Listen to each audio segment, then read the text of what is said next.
दोस्तों, एक नाम बोलूँगा, आपको पहचानना है कि कहानी किसकी होगी। नाम में ही कहानी छुपी है। फेरोशियो लैम्बोर्गिनी, समझ गए होगे आप। लैम्बोर्गिनी, जी हाँ। फेरोशियो लैम्बोर्गिनी एक किसान नहीं थे, बल्कि किसान होने के साथ साथ एक इंजीनियर भी थे। और उन्होंने बनाई थी इटली की सबसे बड़ी ट्रैक्टर कंपनी दूसरे विश्व युद्ध के बाद। अब उनके ट्रैक्टर की खासियत क्या थी? इंजन ऐसा था जो स्टार्ट होता था पेट्रोल पे और उसके बाद चलता था सस्ते डीजल पर। 1960 के दशक में इन पर भूत सवार था सुपर कार्स का। बहुत सारी सुपर कार्स इनके पास थी, लेकिन एक सुपर कार इनको दिक्कत दे रही थी। वो बार बार रुक रही थी। उसका क्लच जो था वो बार बार खराब हो रहा था। इंजीनियर तो थे ही और ट्रैक्टर की फैक्ट्री भी इनके पास थी और इंजीनियर्स और मैकेनिकों की टीम भी थी। तो इन्होंने अपनी टीम को बोला कि प्रॉब्लम ढूंढो। तो मैकेनिकों ने जो प्रॉब्लम ढूंढी वो बहुत हैरानीजनक थी। प्रॉब्लम थी क्लच। अब क्लच में प्रॉब्लम क्या थी?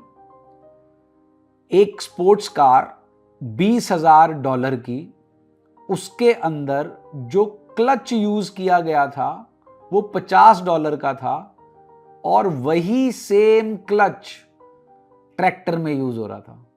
ट्रैक्टर चलना खेतों में और सुपर कार दौड़नी है सड़कों पर। फेरोशियो लैम्बोर्गिनी ने बेहतर क्लच गाड़ी में लगाया और गाड़ी ठीक हो गई।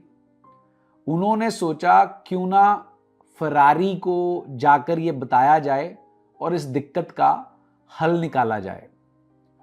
तो वो गाड़ी में बैठकर पहुंच गए एंजो फरारी के पास, उनको उनकी गाड़ी की दिक्कत बताने के लिए। मीटिंग हुई। फेरोशियो ने फरारी को बोला कि जी आपकी कार में ये दिक्कत है, और प्रस्ताव भी दिया कि मेरी टीम मिलकर आपकी इस दिक्कत को दूर कर सकती है और आपकी गाड़ी स्मूथ चलेगी। इस पर एंजो फरारी का जवाब था, तुम्हें फरारी चलानी ही नहीं आती। मुझे मत सिखाओ गाड़ी कैसे बनानी है। मुझे गाड़ी बनानी आती है। तुम किसानों के लिए ट्रैक्टर ही बनाओ। ये शब्द फेरोशियो के लिए गाल पर तमाचे के समान थे।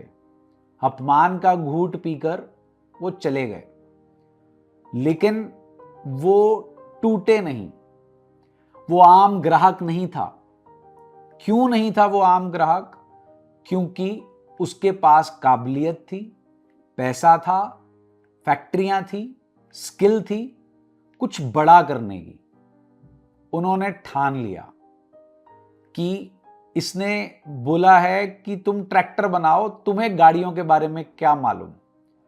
1963 में इन्होंने स्टार्ट की ऑटोमोबाइल लैम्बोर्गिनी और निर्णय किया कि ये भी एक सुपर कार बनाएंगे। सबसे पहले इन्होंने फरारी के उस इंजीनियर को अपनी कंपनी में शामिल किया जिसने 250 GT मॉडल की फरारी बनाई थी। फिर इन्होंने अपनी ट्रैक्टर फैक्ट्री को कार फैक्ट्री में बदला और जो डेडलाइन थी वो था द टुरिन ऑटो शो, जो सिर्फ 4 महीने के अंतराल पे था। वहां पर इन्हें अपनी एक गाड़ी जो थी वो प्रेजेंट करनी थी। दिक्कत पैदा हो गई। गाड़ी तो तैयार कर ली, लेकिन गाड़ी का इंजन जो था उसको लेकर टीम में सहमति नहीं थी कि कौन सा इंजन जो है वो गाड़ी में यूज किया जाए। टीम ने एक बहुत ही जो है रिस्क वाला आइडिया अडॉप्ट किया। आइडिया क्या था? गाड़ी टूरिंग शो में पहुंचा दी, डिस्प्ले पे लगा दी, गाड़ी में इंजन ही नहीं था। गाड़ी के बोनेट में वेट लगे उसके लिए इन्होंने डाल दी ईंटें और गाड़ी के बोनट को कर दिया बंद। पूरे शो में गाड़ी सबको अपनी तरफ आकर्षित करती रही, डिजाइन बहुत बढ़िया था, लेकिन बोनट खोला ही नहीं। वहीं पर 13 गाड़ियों का ऑर्डर मिल गया, लेकिन फेरुशियो लैम्बोर्गिनी को यह मालूम था कि अगर फरारी को हराना है तो कुछ बड़ा करना पड़ेगा। 3 साल की मेहनत के बाद 1966 में इनकी टीम ने एक प्रोजेक्ट तैयार किया।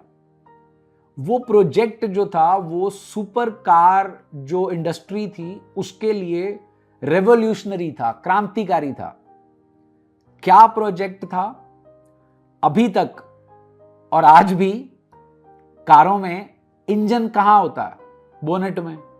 अब तो ईवीज आ गई तो आगे तो डिक्की हो जाती है, बैटरीज की जगह और हो जाती है।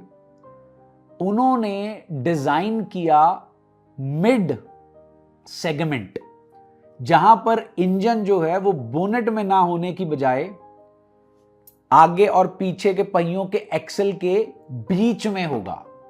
फरारी अब तक सुपर कार्स बना रही थी और उसका इंजन बोनेट में था।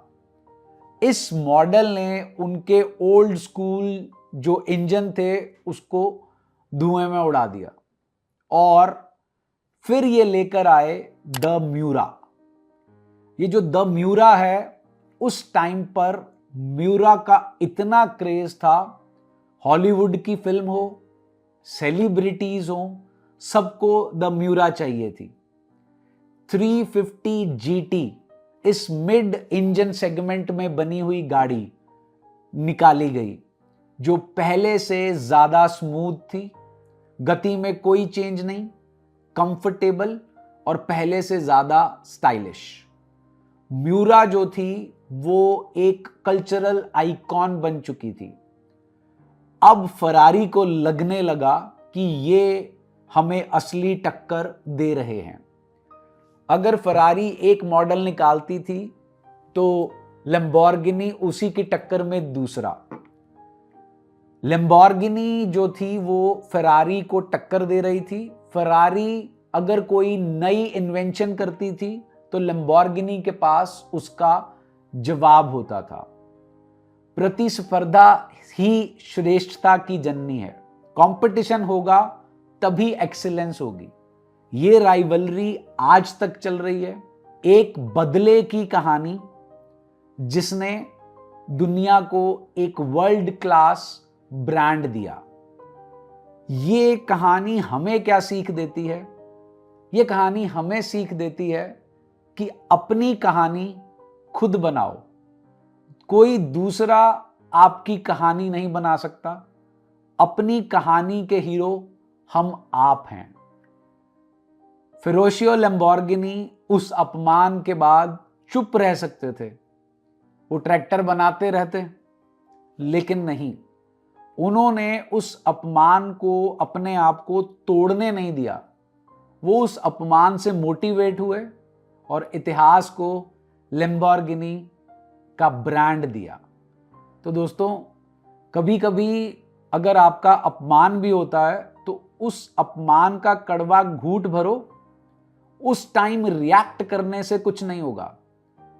अपमान का बदला जो है, जिसने आपका अपमान किया है, हमें उसे नीचा नहीं दिखाना, हमें अपने काम से उस अपमान का बदला लेना है। अगर ये सोच हमारी बन जाए तो शायद हम भी कभी लैम्बोर्गिनी जैसा ब्रांड खड़ा कर पाएंगे। दोस्तों, वीडियो अच्छी लगी हो तो लाइक करें, शेयर करें और चैनल को सब्सक्राइब करें। नमस्कार।